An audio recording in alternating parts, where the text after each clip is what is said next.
Now that school's out and travel restrictions are largely lifted, there's been a surge in air travel. And for weeks, we've been hearing about the chaos, right? We've got CBC's Ithil Musa standing by live at Toronto's Pearson International Airport. Any delays today, Ithil? Indeed, there have been. You know, on the arrivals board this morning, there were more than a dozen, and there will likely be many more throughout the day. You know, at the heart of all of this, of course, is, as we've been talking about for days, a labor shortage. It is across the board in the airline industry. I spoke to a spokesperson from Teamsters Local 419. Now, that's the union that represents ground crew workers, and that includes baggage handlers. The union says it lost 80% of its members during the pandemic, and luring workers back and recruiting new ones has been an enormous challenge. Now, people are wary, they say, of joining an industry with so much uncertainty. And even though there's been a pay increase, people do not want to take a job as a ground crew.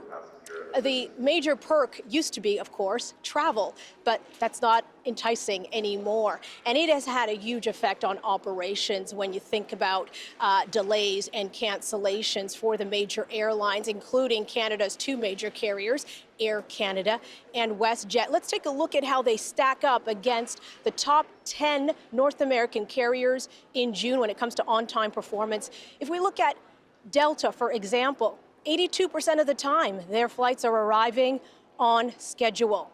WestJet, Air Canada, abysmal rates. WestJet just over 50% of the time are they arriving on schedule, and Air Canada is even worse at 38%.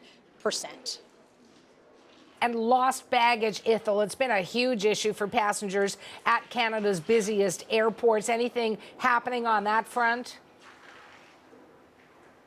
Yeah, you know, it's been an ongoing issue. You know, really, the delays and cancellations have essentially had a cascading effect on just about everything, including people getting their baggage. People, when they miss their connecting flights and they finally make it on a flight, they're separated from their baggage. It's actually inspired someone to create a Twitter account called Air Canada Lost My Baggage. Now, of course, Air Canada isn't the only airline dealing with this issue, but it is a major carrier in Canada.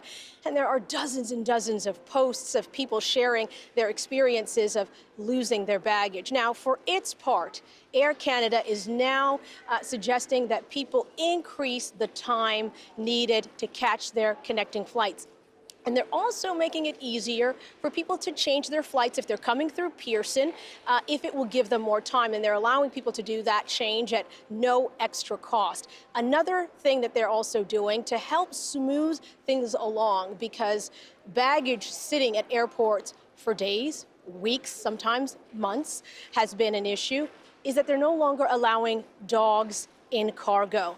They're doing that until mid-September just to allow things to move a little bit more smoothly. Now, you don't have to worry about Cujo, the Chihuahua. He can come in the cabin with you, but for larger dogs, it's a no-go in cargo. Thanks for that, Ithil. That's CBC's Ithil Musa.